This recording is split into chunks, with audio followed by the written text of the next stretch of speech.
Hello les copains, j'espère que vous allez bien.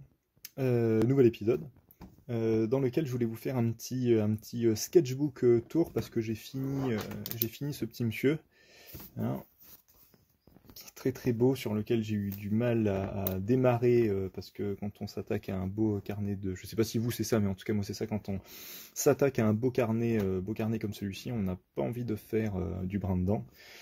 Sauf que, je sais pas vous, mais moi je me dis qu'on en fera forcément, puisque c'est le principe d'un carnet de croquis, c'est qu'on fait pas, enfin moi en tout cas, je fais pas d'illustration complètement finie dessus, je teste pas mal de choses.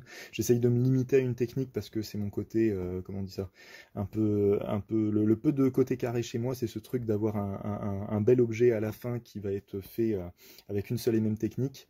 Bon, même si là vous allez voir qu'il y a en gros deux techniques quand même. Mais du coup voilà, même si j'ai essayé de me tenir à une seule et même technique, bah, j'ai quand même eu envie de tester d'autres choses. Parce que l'air de rien, je vais vous le montrer tout de suite parce qu'on va pas rester sur la couverture. Ah, juste avant, j'en avais déjà parlé dans une vidéo précédente, mais je vais vous présenter le carnet quand même. C'est un carnet de la gamme Paper Blanks, dont j'adore, mais j'adore vraiment beaucoup, beaucoup les carnets qu'ils font. Quand on en reçoit à mon taf, je suis comme un fou, comme un ouf, parce que, et en plus c'est super bien emballé, ils font ça, bref, quand on les reçoit, ils sont emballés un par un, et on sent on sent l'envie chez ce fournisseur de faire du produit de qualité, et voilà quoi, comment on dit ça, d'être vraiment content de ce qu'ils proposent, quoi. On sent l'amour pour le métier, voilà, je vais y arriver. Mon Dieu, ça va être encore un épisode compliqué, mais en même temps, c'est un peu la marotte de chaque épisode, on va dire. Hein. Bafouillage et compagnie, hein, bienvenue. Hop, pour pas vous montrer tout de suite l'intérieur, donc du coup Paper Blanc, ce que vous avez juste ici, Poetry in Bloom.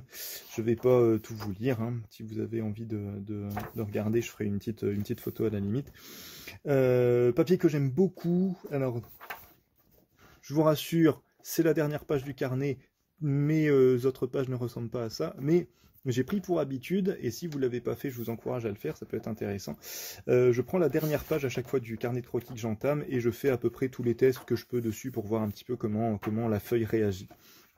Parce que là, pour le coup, Paper Blanks ne donne pas trop, enfin de ce que j'ai vu en tout cas, à première vue comme ça, il faut quand même chercher pour trouver le grammage du papier, la qualité. D'ailleurs, je crois que je n'ai toujours pas trouvé le grammage du papier.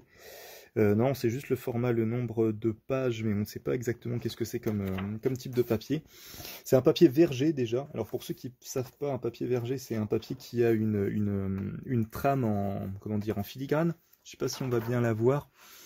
Mais en fait c'est un papier ligné en fait, tout simplement, et il est ligné parce qu'en fait quand il fabrique le papier, il récupère la pulpe de papier, elle est mise à sécher sur si je vous dis pas de bêtises, une espèce de plaque avec une armature en métal qui fait un peu un genre de grille de barbecue quand on regarde bien, et beaucoup plus serré, et du coup en fait vous avez comment on dit ça, ces lignes métalliques. Je ne sais pas quel type de métal c'est, mais bref, vous avez ces lignes de métallique qui fait que quand le papier sèche, bah, il va prendre cette texture-là. De ce que j'ai vu, c'était ça. Je ne pense pas vous dire de bêtises là-dessus, parce que je me suis renseigné un petit peu dessus quand même, et je pense que c'est pour ça, bien que normalement on le voit, en fait on le voit au toucher aussi, et là on le voit pas forcément, on a vraiment l'impression que le truc est en filigrane à l'intérieur, quoi, mais que le lignage du papier. Donc si vous regardez, si on le voit bien, en tout cas vous avez des lignes fines comme ça, et après vous avez des grosses lignes à la verticale. Et au niveau du grammage, ça m'a l'air d'être du 120, 160, ouais, 120, 160. C'est pas du 80, c'est pas de la feuille d'imprimante, ça c'est sûr. Il est légèrement bi, il n'est pas complètement blanc. Donc vous savez, ça qui entre en jeu. Et du coup, moi, voilà, sur cette page-là, je me suis amusé à faire un petit peu tous les tests, voir un petit peu comment le papier réagit. D'ailleurs, hop, on voit bien là que le papier est verger, en fait. Vous avez chlouk. Voilà, on voit bien les lignes juste ici. On voit un petit peu là, et on voit bien le côté verger du papier. C'était pour vous montrer un peu mieux. Et du coup voilà, je fais des tests d'encre, des tests avec un. Souvent c'est soit des, alors je vais y arriver. Souvent c'est du test d'encre de Chine surtout pour voir un petit peu comment le papier réagit par rapport à ça, de feutre classique, du feutre à alcool pour voir un petit peu si ça transperce fort ou pas. Et donc comme n'importe quel type de papier ça transperce, mais c'est pas encore trop violent. Et puis après, je fais des tests justement parce que je bosse beaucoup à l'aquarelle pour voir un petit peu comment le papier réagit quand on l'humidifie, quand on le travaille.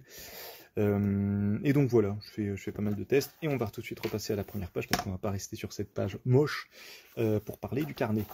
Sur ce carnet que j'ai commencé en 2019, je vous en avais déjà parlé dans une autre vidéo parce qu'en fait j'ai commencé Inktober 2019 dans ce carnet. Pour faire court, le but d'Inktober c'est de faire un travail à l'encre pour surtout le mois d'octobre. Il y a des thèmes donnés et moi je m'étais rajouté comme challenge d'essayer de raconter une histoire avec tous les thèmes. Et j'ai utilisé, si je vous montre pas, ça va pas aller, ce marqueur, ce brush pen de chez Kuretake. Que quand j'ai découvert, j'en suis tombé follement amoureux très rapidement parce qu'en fait il possède une pointe fine grise, de couleur grise. Je vais faire un petit test là pour vous montrer un petit peu ce que ça donne. C'est le gris que vous avez là en fait principalement. Et vous avez des beaux dégradés dans les gris, ce que j'apprécie fortement, qui est dû à la fois au feutre mais aussi au papier qui réagit super bien. Et de l'autre côté vous avez une pointe plus épaisse, très important comme détail, qui fait du coup du noir, de l'encre noire, encre de chez Kuretake, et qui ne transperce pas, qui ne transperce pas le papier, on voit un petit peu au travers, mais de toute façon moi j'ai pris pour habitude sur la plupart de mes carnets de ne pas dessiner sur le verso en fait. Je dessine à chaque fois sur le recto. Et du coup voilà, j'ai utilisé ça pour l'Inktober de 2019. Donc ça date ce carnet, parce que j'ai la fâcheuse tendance à entamer plusieurs carnets en même temps, et je les finis toujours, ce qui fait que j'ai plein de carnets entamés, et puis j'essaye de les finir dès que je peux. Mais du coup, j'ai cette fâcheuse tendance à vouloir entamer plusieurs carnets. Donc voilà, j'avais commencé à ça, et donc très important au niveau de la pointe, parce que moi je me dis que ça aurait été quand même plus sympa d'avoir une pointe fine noire et une pointe épaisse grise, parce que je me dis quand même qu'on va forcément plus faire du remplissage avec le gris qu'avec le noir, quoique. En tout cas, moi, c'est un peu ma façon de fonctionner. Et du coup, servir du gris un petit peu comme croquis, pour pouvoir après travailler plus finement avec le noir. Ce qui fait que, comme vous allez le voir au fur et à mesure des pages, j'ai vite usé le gris, et je me suis retrouvé avec que du noir. Donc ça s'est un peu terminé de manière un peu plus claire qu'au démarrage, on va dire. Donc voilà, je me suis amusé, je ne vais pas vous refaire, parce que j'avais déjà fait une vidéo dessus, que vous retrouverez dans mes vidéos, tout simplement, sur ce que j'avais fait pour ce Inktober, donc je ne vais pas vous refaire tout le topo. Mais voilà, je vais essayer de raconter une petite histoire sans parole à travers les thèmes. Ça a été un peu laborieux, mais je suis quand même content du rendu. Je trouve qu'il y a certaines pages qui sont sympas à regarder. Ça m'a permis de travailler des choses que j'avais pas l'habitude de bosser. De faire des espèces de choses assez épurées, parce que le but c'était quand même de ne pas passer ma journée à faire du Inktober, parce que j'avais quand même d'autres choses de prévues. Donc du coup voilà, j'essayais de me limiter tout en essayant d'être compréhensible dans ce que je raconte, ce qui n'a pas toujours été le cas, on ne va pas se mentir, mais c'était quand même sympa à réaliser. Et comme vous le voyez, voilà, vous avez le gris qui commence un petit peu à partir en cahuète, et là je m'en suis rendu compte. Et je voulais pas en racheter un, je m'étais dit non, je terminerai avec ce feutre là. Donc j'ai terminé avec ce feutre là. Mais c'est de plus en plus on passe les pages, plus c'est léger au niveau du rendu. Il y a de moins en moins de gris. Après, ça donne des choses intéressantes, cela dit, ça fait le côté feutre usé et tout ça. Il y a tellement de choses qu'on peut faire avec un feutre usé. Ça donne nettement plus de mouvement à l'illustration finale, Ça donne beaucoup plus de dynamisme. Mais sur la fin, un peu plus de gris, ça n'aurait pas été de refus, on va dire. Du coup, à un moment donné, je me suis dit, fuck, on va partir sur le noir quand même, parce que sinon on ne va pas s'en sortir. Puis voilà, je continue un petit peu. Et voilà, et ça c'était la fin, du coup, la dernière image du Inktober. Et après je me suis dit, il me reste quand même tout ça, qu'est-ce que je fais? Et c'est là que je n'ai pas su me tenir à une seule et même technique, j'ai commencé à partir sur pas mal de choses différentes. Il y a des dessins qui ont été réalisés pendant des lives Instagram, il y en a d'autres qui ont été réalisés vraiment à l'arrache comme ça, il y a des pages qui sont plus ou moins remplies. Parce que je me rends compte que je travaille jamais de cette manière-là. À chaque fois, j'ai la fâcheuse tendance à essayer de faire un truc, une illustration un peu finie, même si c'est dans du carnet de croquis. Parce que j'arrive pas. Et là je m'étais un peu plus lâché, et j'avais fait ça dans le métro un peu, je crois, donc j'étais content, je me disais. Après, il faut que je me hack un petit peu de cette manière-là, c'est-à-dire qu'il faut que je me mette dans des conditions où je peux pas faire du travail précis, je peux pas, donc forcément ça va être fouillis, et forcément, à un moment, je vais me dire, oh bah c'est bon, c'est pas grave si il y en a un petit peu partout, ça fait, voilà quoi, ça fait une page entière, c'est quand même rigolo à voir et à faire, quoi. Là, c'était des gens dans le métro que je dessinais, hein. On sent la période Covid. Du coup, ça c'est plus 2020, hein, d'ailleurs. Là, en fait, j'avais pas retouché avant un petit moment dans le flûte.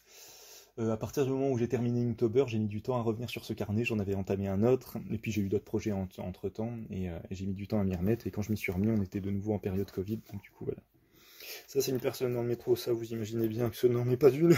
Il y a des gens bizarres dans... Cela dit, il y a des gens bizarres dans le métro, on va pas se mentir, mais à ce point-là, quand même pas. Puis voilà, ça c'était pour une vidéo test de la brosse Kuretake, du coup, qui a été balancée sur l'Instagram de Kuretake. L'Instagram français de Kuretake. Ce qui était quand même vachement sympathique. Il y a des choses il y en a pas mal que j'ai pas mis, hein, sur Instagram, parce que bon, je mets pas tout ce que je fais, sinon on s'en sort pas. Il y a des pages un peu plus vite que d'autres, hein. Il y a des tentatives, il y a des trucs, et là on entame, là c'est toutes mes sessions Drink and Draw que je fais avec mon pote Greg, où on fait principalement des gueules d'acteurs, pour ceux qui ont participé au dernier projet Screenshots. Je vais y arriver, qui rassemble 60 illustrations de scènes de films. L'autre bouquin que de la gueule, il a été fait avec ce pote, avec Greg, avec qui on a écumé les bars de Lille, à gribouiller sur les tables avec des pintes de bière et du saucisson, parce que c'est ça la vie, et puis c'est tout. Donc voilà, il y a pas mal de choses, il y a des acteurs qu'on reconnaît, il y en a d'autres non. C'est juste celui-là, si vous le reconnaissez, hein. Voilà, regardez-le bien. Je vais pas le dire. Parce que c'est pour la petite blague. Puis voilà, il y a un peu de tout, il y a des scènes. Donc au final, je me suis vraiment bien amusé dans ce carnet. Je suis quand même content du résultat. Je trouve qu'il fait pas encore... il fait bordélique, mais ça va encore. Il est quand même sympa, sympa à regarder. Ça, c'était un petit personnage fait avec ma fille. Qui m'avait donné des directives et j'ai dû me débrouiller avec ça. Ça a donné une espèce de bestiole un peu rigolote. Et puis voilà, suite à... Là, je continue à peu près à bosser avec le Kuretake, hein. Comme vous pouvez le voir, j'en avais racheté un pour avoir de nouveau de l'encre grise quand même. Et puis après, je suis passé au brou de noix, hop, que vous avez juste ici, avec lequel je bosse beaucoup en ce moment parce que j'aime vraiment le rendu. Et ceux qui ont vu mes dernières vidéos savent que du coup, je me suis un peu rapproché de Correctar. Et parce que je trouve que voilà, leurs produits sont vraiment canons, et je tenais à leur faire savoir, voilà. Voilà, donc là, comme vous pouvez le voir, autant avec le feutre, les pages bougent quasiment pas, autant avec le brou de noix, elles ont tendance hop, je sais pas si on voit là, elles ont tendance à un petit peu gondoler, mais c'est pas bien méchant, quoi, ça se remet quand même vite en place. Et puis ça fait, voilà, ça fait vivre le papier, moi je trouve ça sympa. Il y a un rendu quand même sympathique. Et il y a un côté un peu, le papier, en fait, je crois qu'il a un petit côté, il a un côté lisse, hein, déjà, il n'a pas trop de texture, ce qui fait que l'encre sèche en faisant des côtés un peu glacés, un peu brillant, et c'est pas dégueu, je trouve que le rendu est quand même sympa. Le fameux Greg, avec qui je fais mes croquis, avec qui je fais mes sketchs. Là, j'étais repassé sur le Kuretake, petite conférence de Franck Lepage. Si vous n'avez jamais vu de conférence de Franck Lepage, je vous encourage à aller les voir. C'est très long, c'est des fois des 4-5 heures, mais qu'est-ce que c'est intéressant, qu'est-ce que ça fait du bien. Bref, voilà, si vous avez l'occasion, regardez, ça vaut carrément le coup. Voilà, il y a un peu de tout. Ce que j'aime bien, c'est essayer de reprendre des dessins un peu simples. Parce que souvent je fais du portrait et souvent d'après image, et donc du coup on peut vite se perdre dans des détails, et dans des personnages un peu plus simples, on a tout de suite quelque chose de fini rapidement, et des fois ça fait du bien de ne pas passer des plombes sur un dessin et de pouvoir avoir un rendu agréable. La plupart des photos lapsus révélateur. La plupart des illustrations que vous voyez là ont été faites avec une image de référence. Donc voilà, un peu de tout. Là, il y a à peu près les derniers que j'ai mis sur Instagram. Et puis voilà, on arrive à la fin. On arrive à la fin. Donc ouais, très sympa, un Peter Blanks qui fait vraiment du produit de qualité. Et avec un petit soufflet, si vous avez encore des illustrations qui est quand même bien large, si vous avez encore du papier arrangé, des illustrations arrangées en plus, ça c'est quand même super, super sympa. Donc ouais, moi je suis vraiment fan de tous leurs produits au niveau carnet de croquis. Je sais pas s'ils font autre chose, je pense qu'ils sont spécialisés que là-dedans. Et du coup, ouais, ils font bien sûr, donc ils font pas que du carnet de croquis, ils font du carnet ligné, ils font de l'agenda, ils font du répertoire. Mais principalement voilà du carnet et à chaque fois c'est un peu sur ce principe-là quoi. J'en ai un petit autre que je peux vous montrer que j'avais fait, que je ne vais point ouvrir, mais du coup c'est juste pour vous montrer voilà ce genre de carnet.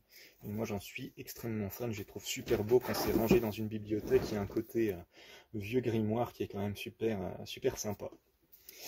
Voilà les amis. Encore une fois j'espère que ça vous a plu.